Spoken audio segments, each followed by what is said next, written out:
Lorsque tu penses que tu connais la Bible plus que nous, tu es un orgueilleux. Lorsque tu penses que tu pries plus que tout le monde, tu es un orgueilleux. Lorsque tu penses que tu as l'onction plus que les autres, tu es un orgueilleux.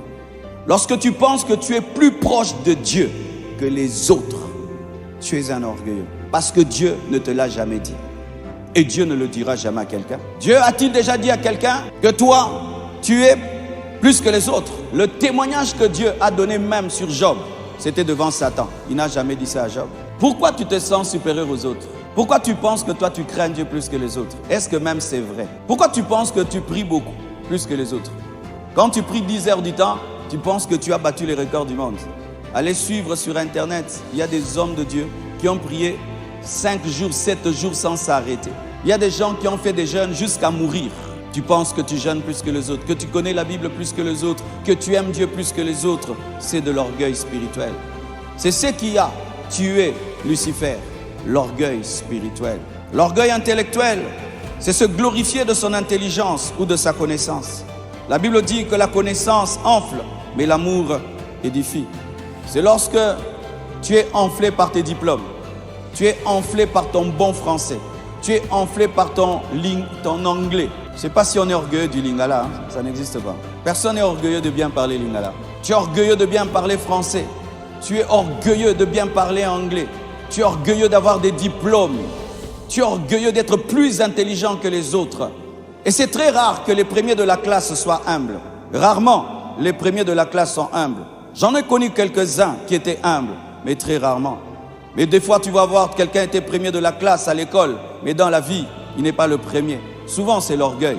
Parce que même quand il va travailler, il pense qu'il est plus intelligent que son patron. Souvent, les premiers de la classe, on les chasse du travail. Parce qu'il pense qu'il est plus intelligent même que son chef. Même si tu es plus intelligent que ton chef, c'est lui le chef, c'est lui qui te paye. Sois humble. L'orgueil intellectuel, l'orgueil des diplômes. Dans un pays en Afrique, quand tu as une licence, c'est comme si tu as un diplôme. Là-bas, ce sont les masters, les doctorats. Avant d'épouser une fille, tu dois avoir au moins 2 masters. Là-bas, les filles disent, moi je ne peux pas épouser un homme qui a un master. Il y a des tribus comme ça quelque part dans un pays là. Les gens ne font qu'étudier. Jusqu'à 50 ans, il faut qu'étudier. Il n'a pas le temps de chercher l'argent. Il est pauvre, mais il fait qu'étudier. Pourquoi? Ils ont l'orgueil des diplômes. Il n'étudie même plus pour connaître. Il étudie pour collectionner les diplômes. Et cela, des fois, peut arriver dans les choses de Dieu, en matière de théologie. Tu vois quelqu'un qui prêche très bien. Il commence à faire de la théologie. Ses prédications deviennent trop compliquées. Et plus il fait la théologie, ça devient compliqué. Plus il fait la théologie, plus quand il prêche, ça ne bénit plus les gens. Parce que là, il ne vient plus communiquer la parole. Il vient montrer qu'il connaît le grec, l'hébreu et puis tout le reste. L'orgueil intellectuel, l'orgueil matériel provient du fait d'être riche, d'avoir des biens. Tu construis une maison, tu la regardes, tu dis waouh. Vous savez, des fois, quand je passe devant ce temple et je le regarde, j'ai du mal à croire qu'on a construit ce temple. J'ai du mal. Vraiment, quand je regarde ce temple et je passe devant là, je ne sens pas que vraiment moi, Marcelo, je peux construire un truc comme ça. Ça ne peut pas être moi. Ça ne peut être que Dieu. Alléluia. Si fidèle de la compassion, quand vous regardez ces temples, vous trouvez que nous, on est terrible. Vraiment, vous êtes trompés. Est-ce que nous, on peut construire un truc comme ça? C'est Dieu qui l'a fait. Car même une église peut tomber dans l'orgueil matériel, l'orgueil du temple. Leur fierté, ce n'est plus Jésus, c'est le temple. C'est quand tu vois un pasteur, lui maintenant sa fierté, ce n'est plus Jésus. J'ai construit, hein, j'ai construit. C'est l'orgueil. Jésus, on lui a présenté le temple de Jérusalem. Il a regardé, il a dit que c'était rien. Pourquoi? Il savait que les pierres seront renversées, mais le véritable temple, c'était ton corps qui ressuscitera. Glorifie-toi de Jésus. Ne te glorifie pas de ta maison. Ne te glorifie pas de tes biens. Ne te glorifie pas de ta voiture est à la mode. Dans 3 ans, elle sera démodée. Dans 3 ans seulement, ta voiture sera démodée.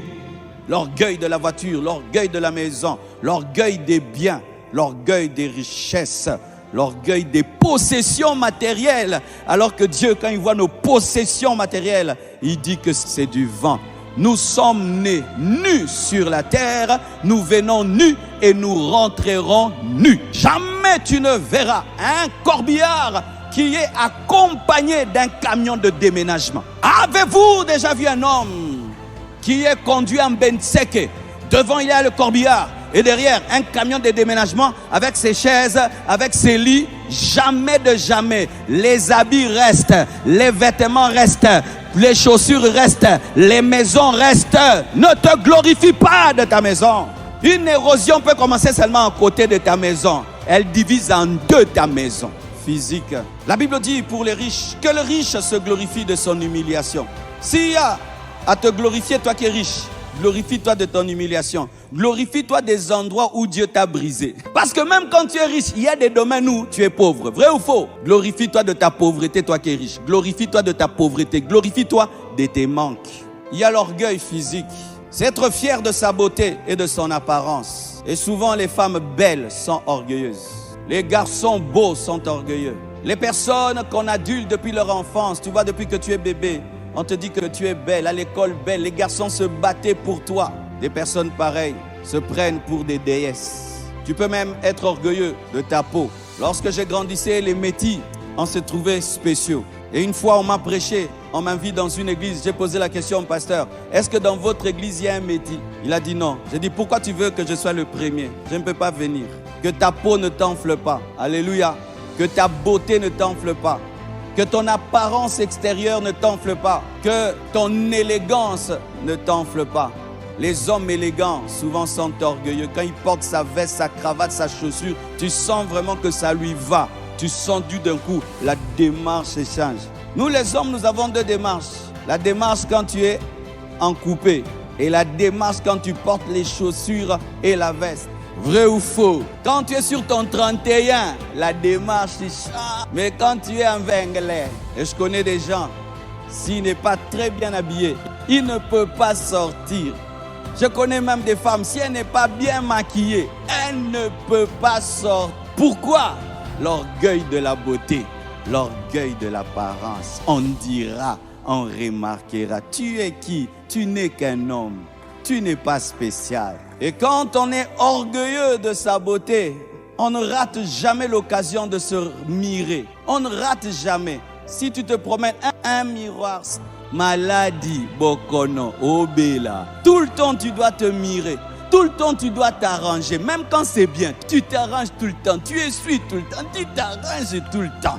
Je peux même comprendre les femmes. Mais quand tu es un homme, frère Mimi, tout le temps là, tu es tout le temps, frère Mimi. Tu es dans tes habits, tu es dans tes vêtements. Tu te contemples et tu te contemples tout le temps, frère Mimi. Tu es enflé pour un corps qui va vieillir. Tu es enflé. Quand je vois mes parents, il fallait voir leurs photos quand ils avaient 20 ans. Quel beau gars, quel bel gars. Le corps ici, regarde déjà la calvitie comment elle vient. Soyez humble. S'il faut se glorifier de ce qui est permanent, Jésus ne t'enfle pas. Il y a des filles belles qu'on n'épouse pas parce qu'elle est orgueilleuse. Elle répond aux gens impoliment. Elle pense comme elle est belle, elle finira par se marier. Non, tu peux être belle, Motouli. Il y a des fois, tu vas dans un magasin, n'est-ce pas? Tu vois un mannequin et puis l'habit dessus. Tu regardes, mais tu n'achètes pas, n'est-ce pas?